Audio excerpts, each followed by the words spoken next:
بسم اللہ الرحمن الرحیم بسم اللہ الرحمن الرحیم رب اشرح لی صدری ویسر لی امری واحلل عقدۃ من لسانی یفقہوا قولی۔ پروردگار کی بارگاہ میں نہایت شکر کہ اس نے ایک بار پھر ہمیں یہ موقع نصیب فرمایا کہ اس کے دسترخوان کرم پر اس کی کتاب کو، اس کی نازل ہونے والی وہ کتاب کے جو ایک دستور حیات ہے اسے سمجھنے کی ہم ایک کوشش کر رہے ہیں۔ سورہ حجرات کی تفسیر اور اس کے اندر پائے جانے والے پیغامات کو کوشش کرتے ہیں کہ جو قرآن کریم نے سورہ حجرات کے اندر پیغامات اور جو نکات پیش کیے ہیں ان پر ہم توجہ کریں انشاءاللہ۔ سورہ حجرات کا آغاز ہوتا ہے بسم اللہ الرحمن الرحیم، یا ایھا الذین آمنوا لا تقدموا بین یدی اللہ ورسولہ۔ اللہ اور رسول پر اے صاحبان ایمان سبقت نہ کرو، ان سے آگے نہ بڑھو۔ واتقوا اللہ، اور اللہ کا تقوی اختیار کرو۔ ان اللہ سمیع علیم، کہ بے شک اللہ سننے والا ہے اور باخبر ہے، جاننے والا ہے۔ اب یہاں پر میں نے کل آپ کی خدمت میں کچھ شان نزول کے سلسلے سے مختلف باتیں پیش کی تھیں کہ کس کس طرح سے پیغمبر اسلام صلی اللہ علیہ وسلم سے کہاں کہاں لوگوں نے آگے بڑھنا چاہا اور قرآن نے پھر انہیں روکا ہے۔ شان نزول کے سلسلے سے آیت اللہ ناصر مکارم شیرازی نے اپنی تفسیر نمونہ میں اس بات کو بیان کیا ہے کہ ویسے مختلف ان کی شان نزول ہیں، لیکن انہوں نے جو دو اہم نقل کیے ہیں وہ یہ کہ ایک تو جنگ خیبر میں جب پیغمبر جا رہے تھے خیبر میں، تو مدینے میں کچھ لوگوں کو رکھ رہے تھے سرپرستوں کے طور پر کہ وہ مسلمانوں کو دیکھیں، اور مسلمانوں کے بہرحال بچے ہیں، ازواج ہیں، تو ان کو کوئی ضرورت پڑے کوئی چیز لانے کی، کچھ بھی ایسا تو کوئی رہے، ایسا اگر آپس میں کوئی جھگڑا ہو جاتا ہے، کچھ ہو جاتا ہے، اختلاف ہو جاتا ہے، تو کوئی رہے جو ان کے درمیان میں فیصلہ کرے۔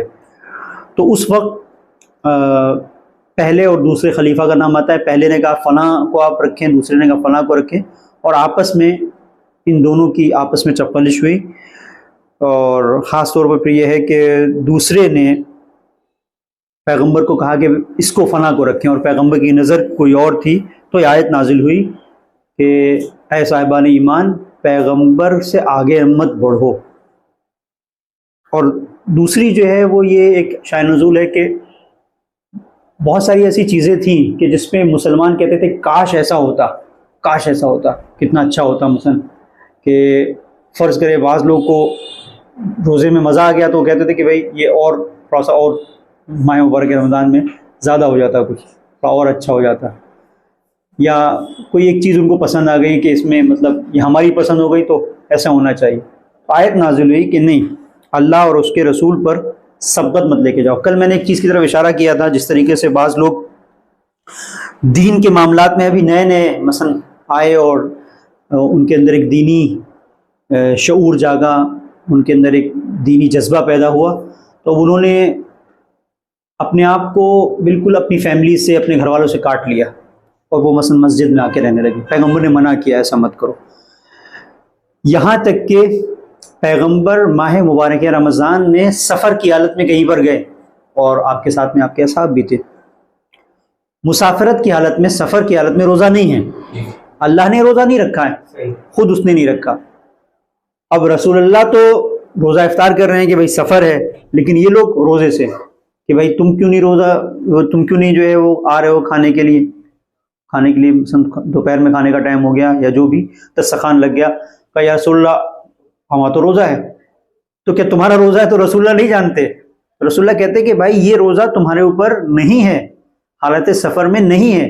اب اس میں وہ کہتے نہیں یا رسول اللہ ہم اور قرب حاصل کرنا چاہتے ہیں، اس سے قرب حاصل نہیں ہوگا، قرآن منع کر رہا ہے۔ اللہ اور رسول سے آگے مت بڑھو، آگے مت بڑھو، شریعت میں بھی آگے مت بڑھو، اور دیگر احکامات میں بھی جہاں پر اللہ اور رسول کی ایک بات ہے آپ تک نہیں پہنچی ہے تو آپ کوشش یہ کریں کہ اس کے آگے نہ بڑھیں۔ تو اب یہاں پر اس توجہ کی ضرورت ہے کہ جہاں جہاں کہیں پر دین اور شریعت ہم سے کچھ واضح حکم ہمارے سامنے دے رہے ہیں، واضح حکم ہمارے سامنے ہے کہ یہ تمہیں کرنا ہے، یہ نہیں کرنا ہے۔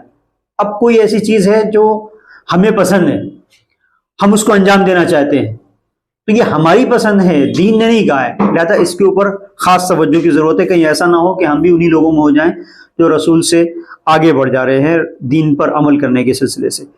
تو آیت اللہ مکارم شیرازی نے جو ایک اور اس کی شان نزول کو جو بیان کیا ہے اس کی تفسیر میں، کہتے ہیں بنی تمیم ایک قبیلہ تھا اس دور میں، اس بنی تمیم کے جو بڑے بڑے سردار تھے وہ ایک بار پیغمبر کی خدمت میں حاضر ہوئے، اور جو پیغمبر کے حجرے تھے، میں نے اس کی طرف اس سے پہلے اشارہ کیا تھا، اس حجرے کے باہر بہت زور سے پیغمبر کو آواز دی، یا محمد اخرج، نکلو۔ وہ جاہلی مزاج تھا، جیسے ابھی جو ہے کہا گیا ہے کہ مثلا گھر میں یہ جو سورہ حجرات ہے یہ سورہ آداب و اخلاق بھی ہے، تو اس کے اندر طریقۂ زندگی بھی سکھایا جا رہا ہے۔ روایتوں میں ہے کہ اگر آپ گھر میں ہیں، اگر ماں باپ کا مثلا بچے ہیں اور ماں باپ کے روم میں جانا چاہتے ہیں تو یہ روایت میں ہے کہ آپ وہاں پر آواز دیں، نوک کریں تو یہ آپ کی وہ فضا ہے۔ روایتوں میں ہے کہ بہرحال وہاں پہ ہو سکتا تھا پرانے اس دور میں گھر میں مثلا پردے ہوتے ہوں یا اس طرح سے، تو یہ کہ آپ باہر سے آواز دیں، ایسے آواز دیں۔ اب آج کل کے دور میں ہم کہہ سکتے ہیں نوک کریں، اجازت لیں اور اس کے بعد جائیں، تو یہ طریقہ ہے۔ اب وہ لوگ اس زمانے میں کہیں پر بھی گھس جاتے تھے اور بالکل آواز دینا شروع کر دیا زور زور سے، تو یہ بنی تمیم کے جو بڑے بڑے افراد تھے، بڑے بڑے قبیلے کے جو لوگ تھے، یہ داخل ہوئے اور کہتے تھے یا محمد اخرج الینا، باہر نکلیے باہر نکلیے۔ اور اسی سے چونکہ پیغمبر اپنے حجرے میں تھے، اسی سے سورہ حجرات کا نام بھی حجرات پڑا ہے۔ تو چونکہ انہوں نے جا کے باہر سے ایسے آواز دی اور پیغمبر سے کہا کہ باہر نکلیے، تو پروردگار کو یہ پسند نہیں آئی یہ بات، اس طرح سے تم ہمارے پیغمبر سے اور اس طرح سے آپ گفتگو کر رہے ہیں۔ اچھا، یہ لوگ بھی جب انہوں نے آواز دی تو صرف یہاں تک نہیں کہ آواز دے رہے تھے کہ آپ باہر نکلیے، کرنا کیا چاہتے تھے؟ ان کو پتا تھا کہ پیغمبر کے پاس قرآن ہے، پیغمبر کے پاس شریعت ہے، اور پیغمبر ایک دین کا اعلان کر رہے ہیں، تو ان کے یہاں یہ تھا کہ اپنی بڑائی جتانا کہ ہم بڑے ہیں، کہ مطلب تم کیا ہو اور ہم کیا ہیں، تو زبان کو استعمال کرتے تھے۔ قرآن بھی اسی لیے نازل ہوا چونکہ یہاں ان کی زبان کا بڑا مسئلہ تھا، بڑے بڑے جو ہے وہ ان کے قصیدے ہوتے تھے اور بہت زبردست مختلف چیزوں کے بارے میں یہ ان کی شاعری، مثلا اونٹ ہے، اونٹ کی چال کے بارے میں 100 بیت کے اوپر ایک قصیدہ ہے مثال کے طور پر، یا فرض کریں ہرن ہے، اس کی آنکھوں کے بارے میں، تو ایسے اس طرح سے ان کا رہتا تھا۔ تو اب یہ پیغمبر کے پاس آئے کہ باہر نکلو، کیا چاہتے تھے کہ پیغمبر تم جو لے کے آئے ہو ہمارے پاس تو تم سے بڑی چیز ہے، آؤ ہم مقابلہ کرتے ہیں کہ تمہارے پاس کیا ہے ہمارے پاس کیا ہے۔ اس کو خطابت کہتے تھے، جیسے آج کل بھی خطابت جو ہوتی ہے تو اس میں بہت ساری چیزیں ہیں۔ خطابت کا مفہوم کیا ہے، اس کو بھی میں بریکٹ میں بیان کرتا چلوں۔ دیکھیے، خطابت جو ہے وہ شیخ مظفر نے منطق میں، ان کی کتاب ہے، خطابت کو ایک یہ ایسی بحث ہے کہ جو ہمارے موضوع سے بہت زیادہ جڑی ہوئی نہیں ہے، اگر کسی کو سوال ہوگا تو میں اس کو ڈیٹیل میں بتاؤں گا، ابھی اس سے ایک اشارہ کر رہا ہوں۔ انہوں نے صنعت خمس میں اس کو پیش کیا ہے، اور اس کا مطلب یہ ہے اقناع الجمہور، یعنی جو لوگ سامنے جو پبلک بیٹھی ہوئی ہے وہ راضی اڑ جائے کہ ہاں بھائی بہت بڑھیا، بہت عمدہ، بہت اچھا۔ اس کا کوئی تعلق استدلال سے نہیں ہے، منطق سے نہیں ہے، کوئی سمجھانے سے نہیں ہے۔ اب یہ ہمارا المیہ ہے کہ ہم دین کو کیسے سمجھ رہے ہیں۔ دین کو خطابت سے آپ نہیں سمجھ سکتے، دین کے لیے ضروری ہے کہ آپ کتابوں کو پڑھیں، آپ جو ہے دیکھیں، سمجھیں، غور کریں۔ کسی نے بڑی اچھی ایک جگہ پہ بات کہی کہ اگر آپ کو کچھ ایسا کرنا ہو کہ آپ کی کوئی چیز گم نہ ہو، یہ المیہ ہے، توجہ کیجیے گا، سورہ حجرات تو ہے ہی ہے، لیکن اس کے ساتھ ساتھ یہ جو ہماری جو سچویشن ہے، جس زندگی کو ہم گزار رہے ہیں، تو اس کی طرف بھی ایک اشارہ پہ توجہ کیجیے گا کہ اگر کوئی چیز آپ سے گم نہ ہو تو آپ کیا کریں؟ کوئی چیز گم نہ ہو تو کیا کریں؟ تو ایک نے بڑی عجیب بات کہی کہ ہماری قوم کی حالت یہ ہے کہ اگر کچھ ایسا ہے، کچھ اماؤنٹ ہے، کچھ پیسہ ہے، کچھ ایسا ہے، تو اس کو آپ کتابوں کے اندر رکھ دیں تو گم نہیں ہوگی، چونکہ کتاب کوئی کھول کے دیکھے گا ہی نہیں۔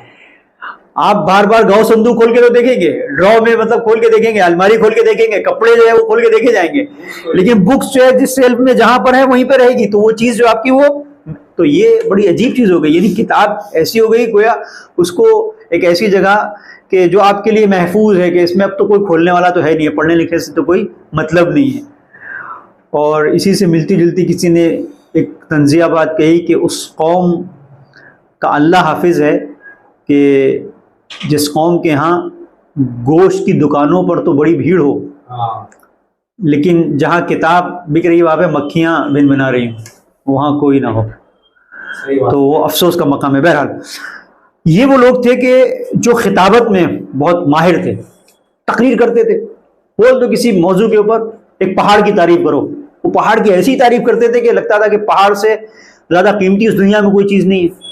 اچھا گھوڑے کی تعریف کرو تو گھوڑے کی چال کی ایسی تعریف کرتے تھے کہ اس سے بڑی اور بہترین کوئی چیز نہیں. شمشیر، اور ان کی تعریفیں ایسی ہوتی تھیں، شمشیر کا غلاف، شمشیر، انگوٹھی جو ہاتھوں میں پہنی ہوئی ہے، یا جو گھوڑے کی چال ہے، ہرن کی مثلا جو آنکھ ہے، اس طرح کی چیزیں، یہ بلا وجہ کی چیزیں. اب اس کے اندر ان کی باریکیاں ہوا کرتی تھیں، اور بڑی پھر اس کے اندر وہ ان کو یہ آتا تھا کہ ہم نے بہت زبردست کمال کے مثلا اشعار پڑھے، کمال کی شاعری کی، کمال کی تقریر کی. تو اب یہ لوگ نکلے، یا رسول اللہ آپ آئیے، آپ کے پاس اتنا بڑا سرمایہ، اتنی بڑی کتاب ہے، یہ سب ہے، ہم سے آ کر آپ اپنا مقابلہ کریں. تو پھر اس میں ایک شخص نکلا اور اس نے لے کے زبردست تقریر کی اپنی. تو انہوں نے بہت زبردست تقریر کی. تو حضرت محمد مصطفیٰ صلی اللہ علیہ وسلم نے، ایک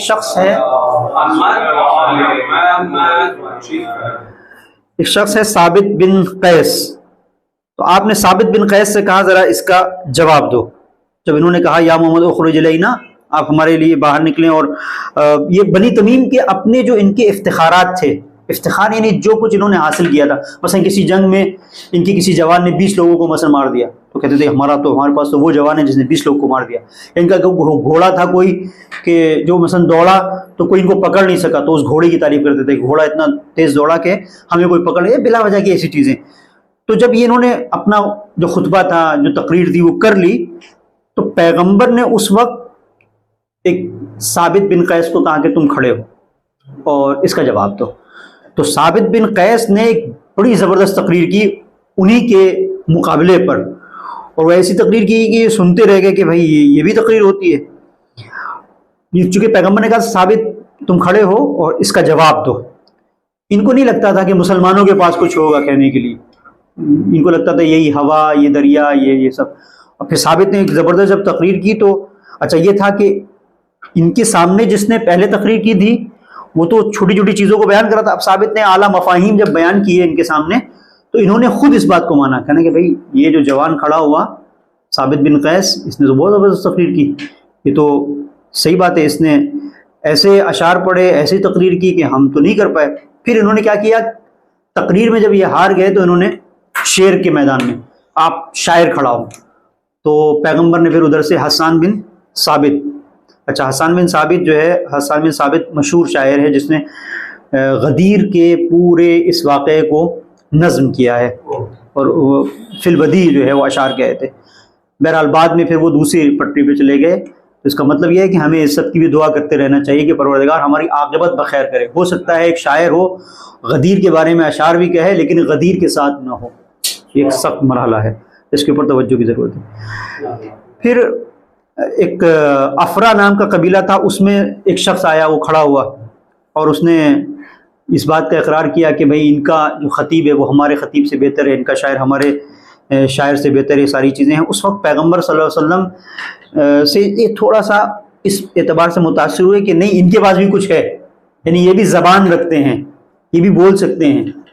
تو پیغمبر نے پھر کیا کیا کہ کچھ ہدایہ ہیں، تحائف جو ہے ان کے پاس بھجوائے، یہ تحفے جو ہے وہ آپ کے لیے ہیں تاکہ ان کا دل نرم ہو. اس کا مطلب ایک چیز سمجھ میں آتی ہے کہ ہمارے یہاں ہدیے کا جو کانسیپٹ ہے وہ دل کو نرم کرنے کے لیے بھی ہے، اور یہ ضروری نہیں کہ باہر استعمال ہو ان لوگوں کے لیے کہ جو مشرکین ہیں. مسلمانوں میں بھی استعمال ہو سکتا ہے، گھر کے اندر بھی استعمال ہو سکتا ہے. تو بہت ساری جگہیں ایسی ہیں کہ گھر میں آپس میں اختلاف، جھگڑا، یہ وہ سب، تو بجائے اس کے کہ آپ ایک انتظار کریں کہ بس سوری بولا جائے اور یہ وہ گفٹ لا کے دے دیا وہی سوری ہو گیا، اس طرح سے گھریلو معاملات جو ہے وہ اچھے ہو سکتے ہیں. بہرحال تو یہ جو شان نزول ہے وہ یہ ہے. اچھا اس کے بعد جو ہے آغا ناصر مکارم شرازی اس چیز کو بیان کرتے ہیں کہ یہ آیت اور اس کے بعد کی آیت دونوں سے متعلق یہ شان نزول ہے جو میں آپ کی خدمت میں عرض کر رہا ہوں کہ 9 سال تھا ہجرت کا اور بہت سارے ڈیلیگیشن مختلف جگہوں سے آ رہے تھے پیغمبر کے پاس. اسے عام الوفود کہا جاتا ہے. عام الوفود میں سب آ رہے تھے پیغمبر کی خدمت میں حاضر ہوتے تھے, گفتگو کرتے تھے. تو اس وقت پیغمبر کی خدمت میں آ کر خلیفہ اول نے کہا کہ اگر آپ یہ چاہتے ہیں کہ کسی کو ان لوگوں کے درمیان میں بھیجیں اور ان سے گفتگو ہو تو فلاں مثلا شخص ہے جو میری نظر میں بہتر ہے. پھر خلیفہ دوم نے ایک دوسرے شخص کو کہا. تو یہ بالکل ملتی جلتی چیز ہے. جیسے پہلے میں نے آپ کی خدمت میں عرض کیا تھا کہ خیبر میں جب پیغمبر جا رہے تھے تو کسی کو رکھنے کے بارے میں خلیفہ دوم نے ایک رائے دی تھی. تو اسی طریقے سے یہاں پر بھی ایسا ہوتا ہے, عام الوفود کے وقت میں بھی ایسا ہوتا ہے. تو یہ دونوں لوگوں نے اپنی اپنی باتیں کی. ایک نے کہا فلاں کو رکھو, ایک نے کہا فلاں کو رکھو. پھر آپس میں دونوں میں بات ہوئی کہ بھئی ہم جب کہہ رہے ہیں تو تم کون ہوتے ہو پیغمبر سے بولنے والے. اس نے کہا کہ بھئی جب میں ایک رائے دے رہا ہوں تو آپ کون ہوتے ہیں. تو اسی وقت یہ آیت نازل ہوئی کہ پیغمبر کو خود پتہ ہے کہ کسے رکھنا ہے, تم اس بارے میں زیادہ پریشان نہ ہو, زیادہ نہ بولو. تو یہ تو ہوئی آیت کی جو شان نزول. اب آئیے جو آیت کا مفہوم ہے جس کی طرف میں نے کل بھی اشارہ کیا تھا, یا ایھا الذین آمنوا لا تقدموا بین یدی اللہ, اللہ اور اس کے رسول سے آگے مت بڑھو. اللہ اور رسول سے آگے نہیں بڑھنے کا مطلب کھانا پینا چلنا نہیں ہے. کل بھی اشارہ کیا تھا اس بات کی طرف. اللہ اور رسول سے آگے نہ بڑھنا یعنی شریعت میں ان سے آگے نہ بڑھنا, دینی احکام میں ان سے آگے نہ بڑھنا. اگر آپ ایک غور کریں, چھوٹا سا مسئلہ ہے, اس کے اوپر توجہ کریں. یہ جو ہمارے یہاں نماز جماعت ہے, ہمیں کیسے پتہ چلے ہم اللہ اور رسول سے آگے بڑھ رہے ہیں کہ نہیں بڑھ رہے ہیں؟ اب دیکھیں ہمارے یہاں جو نماز جماعت ہوتی ہے, تو اس نماز جماعت میں ہم جو ہے وہ جو امام جماعت ہے اس سے پہلے سجدہ کرتے ہیں کہ نہیں کرتے ہیں, رکوع میں جاتے ہیں کہ نہیں جاتے ہیں. یہ ایک سمپل ایک سامنے کی چیز ہے کہ ایسا ہوتا ہے کہ نہیں, مطلب انسان خود سمجھ سکتا ہے. تو یہ ایک ہمارے لیے ایک ٹریننگ ہے اس بات کی کہ جب عصر غیبت میں تم اپنے آپ کے اوپر اتنا کنٹرول کر لو کہ ایک معمولی سے امام کے پیچھے تم اس کی اقتداء میں نماز پڑھ رہے ہو تو اس کے سر کو سجدے میں جانے کے بعد ہی تمہارا سر جائے گا, اس کے رکوع میں جانے کے بعد ہی تمہارا. تو اس کا مطلب یہ کہ تم نے اپنے آپ کو آمادہ کر لیا ہے. جب حقیقی نماز ہوگی اور وہ جو امام ہے وہ آئے گا تو اس کے پیچھے بھی تم اسی طریقے سے, چونکہ پہلے سے تم نے. اچھا کبھی کبھی کیا ہوتا ہے, عادت ایسی پڑ جاتی ہے, امام سے تو بہت محبت ہے, امام کو تو ہم بہت چاہتے ہیں, ان کا انتظار کریں, لیکن کیا کریں عادت پڑ گئی. کبھی ایسا ہوتا ہے نا انسان کی عادت, تو عادت جو ہے اس کو اپنا صحیح کرنے کی کوشش کرنا چاہیے کہ عادت ہماری جو ہے ایسی نہ پڑے کہ وہاں پر مشکل ہو جائے. اور یہ جو سورہ ہے یہ اس بات کی طرف بھی ایک اشارہ کر رہا ہے.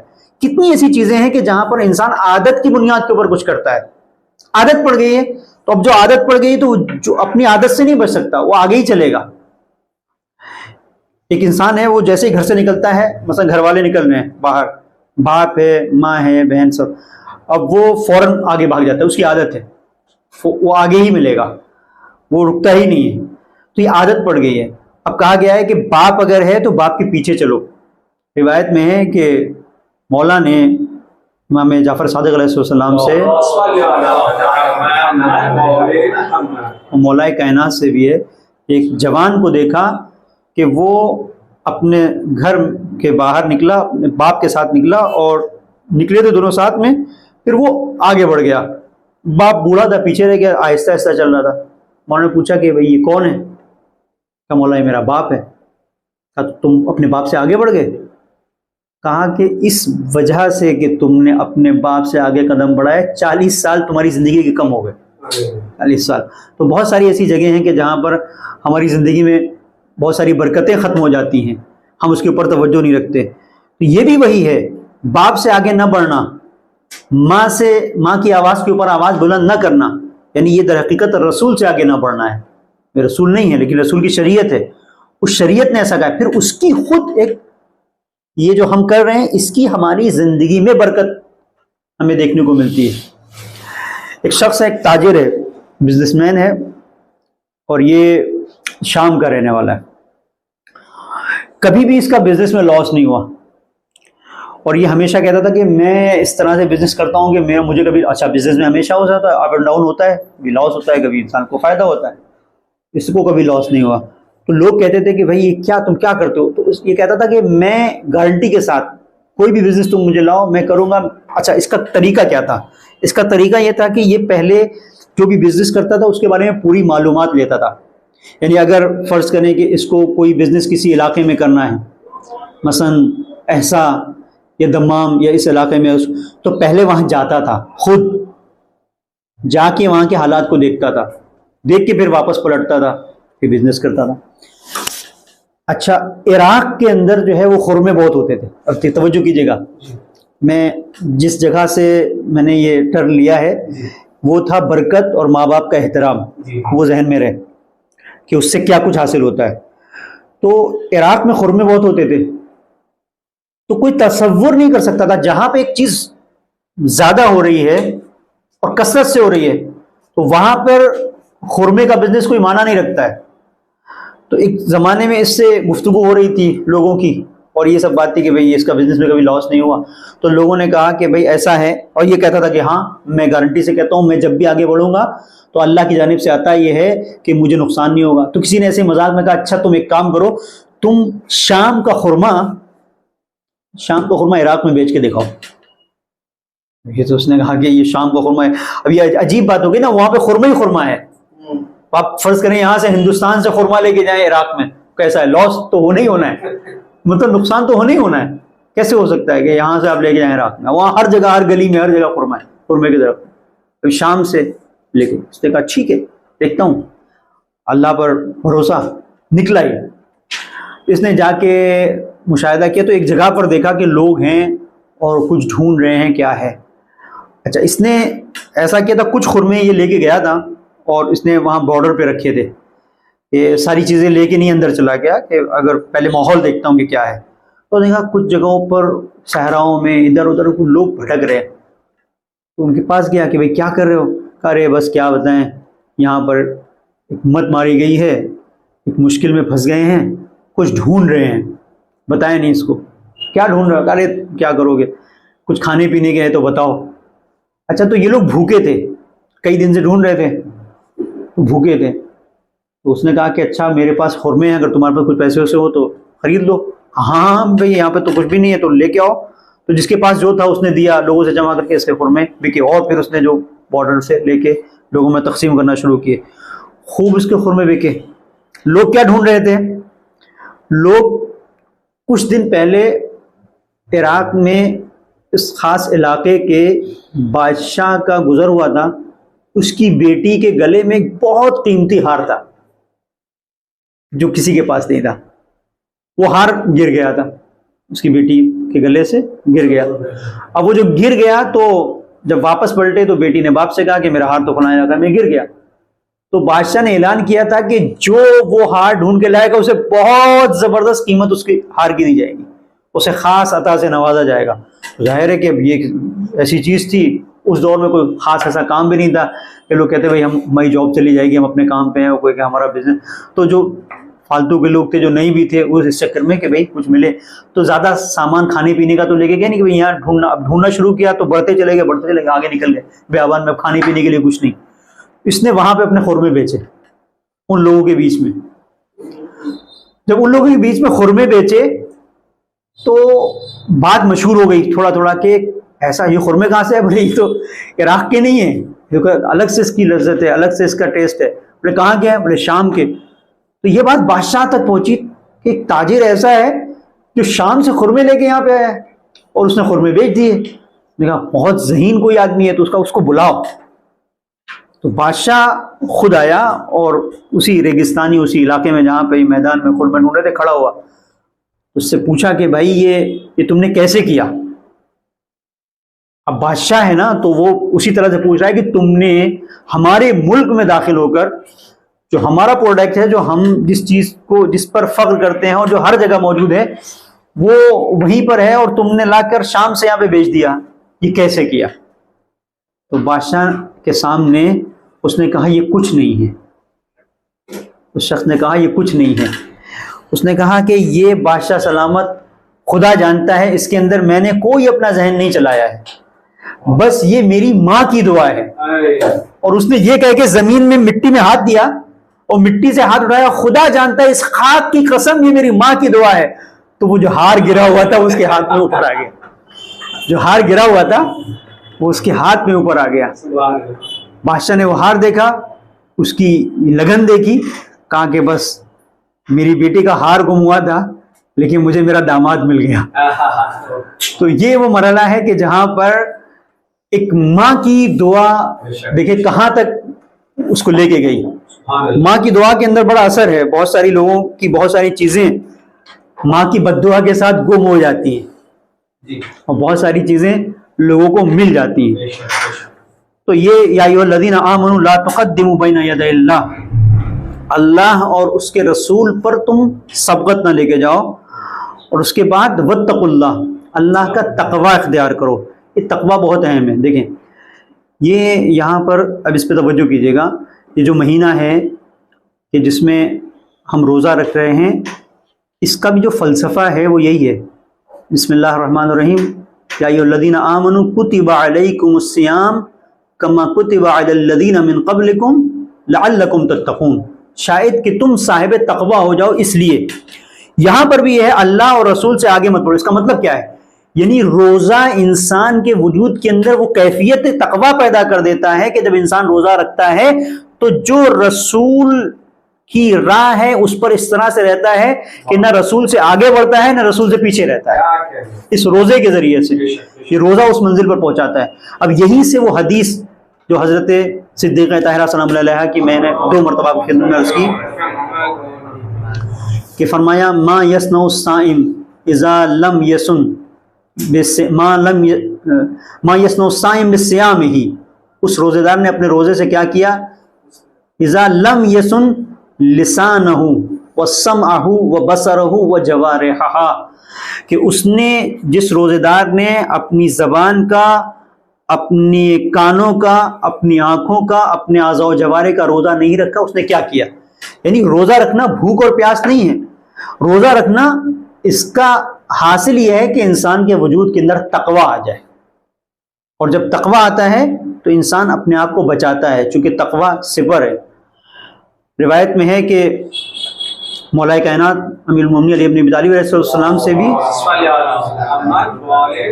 اور اصحاب پیغمبر سے بھی ہے کہ کچھ لوگ بیٹھے ہوئے تھے, پیغمبر کے کچھ اصحاب میں سے کچھ افراد تھے, تو ایک شخص جو ہے اس کو تقوی کا مفہوم سمجھ میں نہیں آ رہا تھا کہ یہ کیا ہے, تقوی کیا ہے. تو کسی نے اس سے پوچھا کہ بتاؤ کہ اچھا اس دور میں وہ لوگ جو کپڑے پہنتے تھے, لباس جو ہوتا تھا ان کا لمبا لمبا ہوتا تھا لباس, دستاشا, وہ دستاشا پہنتے تھے, زمین پر خط دیتا جاتا تھا. پیغمبر نے روکا, پیغمبر نے منع کیا. اب یہ بھی ایک مصیبت ہو گئی, پیغمبر نے کہا اتنا لمبا نہیں ہونا چاہیے, تو انہوں نے بالکل ہی چھوٹا کر لیا. تو یہ نہیں تھا, یہ بھی یہی دیکھیں یہ آیت لا تقدموا, ہاں آگے وہ آگے بڑھ گئے. ہاں اتنا نہیں پیغمبر نے کہا تھا, زمین پہ خط دیتا جاتا تھا. تو یا ایھا الذین آمنوا لا تقدموا بین یدی اللہ, یہ ہر جگہ پر آپ دیکھیں بڑا خوبصورت ہے سورہ کا یہ انداز. تو وہ خط دیتا جاتا تھا زمین پر, لباس لمبا ہوا کرتا تھا. تو تقوی کا مفہوم اس کو بتانا تھا. کہ کسی نے کہا یہ بتاؤ کہ تم کسی ایسی جگہ سے گزرو جہاں پہ جھاڑیاں ہوں, چونکہ ہم شہروں میں زندگی گزارتے ہیں تو ہم مثلا اب یہاں پر جھاڑیاں کہاں ہیں, لیکن کوئی ایسا علاقہ ہو کہ جہاں پر دیہات ہو, جہاں پر جنگل ہو, تو جگہ جگہ جھاڑی ہے. تو جب ایسی جگہ آپ جاتے ہیں تو کیا کرتے ہیں, اگر لباس آپ کا ایسا ہے, ردا ہے, ایسا ہے, تو آپ کیا ہے سمیٹیں گے. تو اس سے کہا صحابی نے کہ تو یہ بتاؤ کہ تم جب کسی ایسی جگہ سے کہ جہاں پر جھاڑیاں ہوتی ہیں گزرتے ہو تو کیا کرتے ہو؟ کہا جہاں جھاڑیاں ہوتی ہیں وہاں پر میں اپنے لباس کو سمیٹ لیتا ہوں. کیوں سمیٹتے ہو؟ اس لیے سمیٹتا ہوں کہ وہ جھاڑیوں کے کانٹے میرے لباس کو تار تار نہ کر دیں, پارا پارا نہ کر دیں, پھٹ نہ جائے لباس کا. بس یہی ہے, بس یہی سمجھ لو تقویٰ بھی یہی ہے. ظاہری طور پر کانٹوں سے, جھاڑیوں سے لباس کو بچانا, یہ تمہارے لباس کا تقویٰ ہو گیا. یہ جو گناہ کی جھاڑیاں ہوتی ہیں, ہم اپنی روح کو کے لباس کو اس سے بچاتے ہیں, سمیٹتے ہیں کہ یہ گناہ کے کانٹے ہماری روح کو تار تار نہ کر دیں. تو یہ تقویٰ روح کا تقویٰ ہے کہ انسان اپنے آپ کو گناہوں سے بچاتا ہے۔ تو تقوی کے مفہوم کو انہوں نے اس طرح سے واضح کیا۔ شہید مطہری نے بھی اپنی گفتگو میں تقوی کے اوپر جو روشنی ڈالی ہے، بہت خوبصورت کئی مثالیں دی ہیں۔ مثلا ایک مثال انہوں نے دی ہے کہ جب آپ گھر سے باہر نکلتے ہیں تو ایسے ننگے پیر نہیں نکلتے، جوتا پہنتے ہیں، چپل پہنتے ہیں، کچھ چونکہ کنکر نہ آپ کے پیر میں گھس جائے، کوئی کانٹا نہ گھس جائے، تو اس طرح سے آپ پیر کو محفوظ رکھتے ہیں۔ تو یہ اپنے آپ اپنے پیر کو بچا رہے ہیں جوتے کے ذریعے سے، اپنے فرض کریں کہ چپل کے ذریعے سے، یا کبھی آپ کسی ٹھنڈی جگہ پر جاتے ہیں تو لباس گرم پہنتے ہیں، کیوں؟ آپ جسم کو بچانا چاہتے ہیں۔ تو یہ جو جسم کو آپ بچا رہے ہیں یہ تقویٰ ہے، بچانا ہے۔ تو اسی طریقے سے ایک انسان جو متقی ہوتا ہے وہ اپنی روح کو ایسی جگہ نہیں لے کے جاتا کہ جہاں پر پھر اس کی روح کو مثلا کوئی بیماری لگ جائے، ٹھنڈک لگ جائے، تو وہ لباس تقویٰ پہن لیتا ہے۔ جب لباس تقویٰ پہن لیتا ہے تو لباس تقویٰ بہت ساری چیزوں سے انسان کو بچاتا ہے۔ آپ نے ایک اور پھر مثال دی، جیسے آپ کیوں نہیں باہر زمین پر ایسے ہی رہتے ہیں، کیوں گھروں میں رہتے ہیں؟ تو گھر جو ہے وہ انسان کے لیے جائے امن ہے، اور وہ دوسروں کی نظروں سے محفوظ رہنا چاہتا ہے کہ ہر ایک کی نظر نہ پڑے۔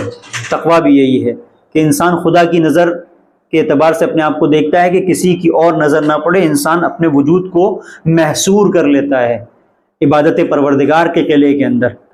اور بڑی خوبصورت آغا قراتی نے ایک مثال دی ہے کہ تقویٰ قلعے کی طرح ہے، قلعہ۔ جبکہ اگر ہمارے پاس تقویٰ نہ ہو تو دو چیزیں ہیں، ایک قلعہ ہے، ایک جیل ہے۔ زندان اور جیل میں تالا جو ہے وہ باہر سے لگتا ہے، قلعے کے اندر تالا اندر سے لگتا ہے۔ قلعہ بہت بڑا ہوتا ہے، سیف ہونے کے لیے وہ اندر سے تالا لگتا ہے، وہاں باہر سے لگانے کی ضرورت نہیں ہے۔ تو اسی لیے جب حملہ ہوتا ہے وہ اندر سے تالا رہتا ہے، اس کو توڑنے کی کوشش کرتے ہیں۔ تو تقویٰ وہ قلعہ ہے بندگی کا جہاں پر آپ نے اندر سے تالا لگایا ہے کہ شیطان باہر نہ آنے، شیطان اس کے اندر نہ گھسنے پائے۔ تو یہ تقویٰ ہے۔ اسی کی طرف قرآن کریم کی آیت جو سورہ حجرات کی پہلی آیت ہے، اس بات کی طرف اشارہ کر رہی ہے، صاحبان ایمان اللہ اور رسول سے آگے نہ بڑھو اور اللہ کا تقویٰ اختیار کرو۔ اس کا مطلب یہ ہے کہ دونوں کے درمیان میں، اللہ اور رسول سے آگے نہ بڑھنے اور تقوی کے درمیان میں ایک گہرا ربط پایا جاتا ہے کہ جو اللہ اور رسول سے آگے بڑھ گیا اس کا مطلب اس کے وجود کے اندر تقویٰ تھا ہی نہیں۔ تو آج بھی اگر ہم اللہ اور رسول سے آگے بڑھ رہے ہیں تو اس کا مطلب ہمارے وجود کے اندر تقویٰ نہیں ہے، اور جب تقویٰ نہیں ہے تو ہم اس ہدف کو پورا نہیں کر رہے ہیں جو ہدف پروردگار کا ہے، جو مقصد خلقت ہے۔ اور خاص طور پر اس روزے کے سلسلے سے ماہ مبارک رمضان میں کتنی ایسی چیزیں ہیں جہاں پر اس بات پر توجہ کی ضرورت ہے کہ ہم کہیں اللہ اور اس کے رسول سے آگے۔ رسول اللہ کا انداز کیا تھا؟ ازواج کے لیے افطاری کا انتظام خود کرتے تھے۔ اب یہاں پر میں یہ نہیں کہتا، یہاں پہ ایک سخت ہے، ازواج کے لیے افطاری کا انتظام خود کرتے تھے۔ ازواج کے اوپر یہ نہیں تھا کہ تم یہ، ہاں اگر کوئی بنا دے وہ ایک الگ چیز ہے۔ بہت سارے ازواج تھے جو رسول کے لیے شہد کا شربت بناتے تھے، بہت سارے ایسے تھے وہ اپنا، لیکن رسول کی جانب سے نہیں ہوتا تھا کہ بھئی یہ چیز نہیں ہوئی تو اچھا نہیں ہوگا یہ دسترخوان پر۔ تو یہ عملی صورت ہے۔ سورہ حجرات کو آپ دیکھیں، ہماری عملی زندگی میں یہ کہاں پر ہے کہ جب ہم گھر پہ جاتے ہیں تو بھائی یہ چیز مجھے یہ پسند تھی، دسترخوان پہ یہ چیز کیوں نہیں ہے؟ یہ کیوں نہیں ہے؟ یہ رسول سے آگے بڑھ جانا ہے، رسول سے آگے بڑھ جانا ہے۔ فلاں چیز آپ نے بنائی کیوں نہیں، یہ کیوں نہیں ہے؟ یہ تو وہ اس کا کام یہ ہے ہی نہیں۔ وہ جو گھر میں جو چیزیں بن رہی ہیں، کھانا پینا یا کپڑے دھونا، یہ اس کا کام ہی نہیں ہے جو آپ کی شریک حیات ہے۔ وہ کر رہی ہے، وہ ایک اچھی چیز ہے، وہ اس کا احسان ہے۔ اچھا، دوسری چیز یہ ہے کہ یہ آپ کے اوپر واجب ہے کہ اس کے لیے ساری چیزیں فراہم کریں۔ تو الٹا اس کو کہنا چاہیے کہ بھئی یہ چیزیں کیوں نہیں ہیں، اس کو حق حاصل ہے کہ وہ یہ کہہ سکے۔ اگر کچھ نہیں ہے تو اس کو ادھر سے حق حاصل ہے، آپ کو حق حاصل نہیں ہے۔ لیکن میں کوئی غلط وہ نہیں دینا چاہتا کہ کل سے معاملہ اور خراب ہو جائے۔ یہ اگر یہ آپس کی محبت اور اس کے اوپر ہے، انڈرسٹینڈنگ کے اوپر، کہ اگر کوئی کرتا ہے، کوئی کر رہا ہے، تو اس کا مطلب یہ بھی نہیں کہ ہم کہیں کہ بھئی وہ غلط ہے۔ کسی کے دسترخوان پہ اگر بہت ساری چیزیں ہو رہی ہیں تو اس کو نہیں ہو، مسئلہ نہیں ہے، لیکن اس حیثیت سے ذرا سوچ سمجھ کے نہیں، ایسا بھی نہیں کہ افطاری میں روٹی نمک ملے، کیونکہ یہ بھی کہا گیا ہے کہ ایسا اپنے شوہر کو راضی اگر کوئی رکھ رہا ہے اور کسی بھی طریقے سے کچھ ایسا کرتا ہے کہ اس کا شوہر اس سے راضی ہو، اس کے لبوں پہ مسکراہٹ آئے، تو رحمت پروردگار جوش میں آتی ہے. تو شوہر کی رضا بھی ضروری ہے، لیکن اب ادھر سے یہ دونوں چیزیں ہیں. بہرحال یہ سخت مرحلہ ہے، اس پہ جلدی سے نکل جاتے ہیں، یہ اس پہ زیادہ گفتگو کرنے کی ضرورت نہیں ہے. ہاں بہرحال یہ ایک مرحلہ ہے کہ ہاں زبردستی آپ اگر کہہ رہے ہیں کہ یہ چیز ہو تو یہ رسول اور اللہ سے آگے بڑھ جانا ہے. یا ایھا الذین آمنوا لا تقدموا بین یدی اللہ ورسولہ، اللہ اور رسول سے آپ آگے نہ بڑھیں. واتقوا اللہ، یہیں پر بچیں، ٹھہریں. واتقوا اللہ، تقوی الہی اختیار کریں. ان اللہ سمیع علیم. اب بڑی عجیب بات ہے، یہ باتیں تفسیر میں نہیں ملیں گی، کسی بھی تفسیر میں نہیں ہیں، کیونکہ یہ تفسیر سے کچھ چیزیں ہیں، کچھ چیزیں وہ ہیں جو عملی ہیں، جن کی میں مثالیں پیش کر رہا ہوں. اس کو میں جوڑ رہا ہوں سورہ حجرات کو، اور آپ کی خدمت میں آپ کی مدد سے اور آپ کے ساتھ سے، کہ اس میں آپ بالکل شریک ہو سکتے ہیں. اگر کچھ غلط ہے اس میں بول سکتے ہیں، کوئی مسئلہ نہیں ہے. تو آپ اس پہ توجہ کیجیے گا، یہ بہت اہم مرحلہ ہے. ان اللہ سمیع علیم، اللہ سن رہا ہے اور جان رہا ہے. یعنی جو کچھ آپ اگر اس ماہ مبارک رمضان میں گھر میں جو کچھ آپ کی باتیں ہو رہی ہیں، تو آپ جو بول رہے ہیں کہ اس میں نمک نہیں تھا، یہ چوپٹ کر دیا، یہ کیا کھانا تھا، یہ بھی کوئی افطاری ہوتی ہے، تو اللہ سن بھی رہا ہے، اللہ دیکھ بھی رہا ہے، وہ جان بھی رہا ہے. واتقوا اللہ، تو تقوی اختیار کریں، اس لیے کہ اللہ سننے والا ہے اور علیم ہے. میرے خیال سے یہاں تک آج کی گفتگو. اگر کوئی سوال ہو تو آپ پوچھ سکتے ہیں. اللهم صل على محمد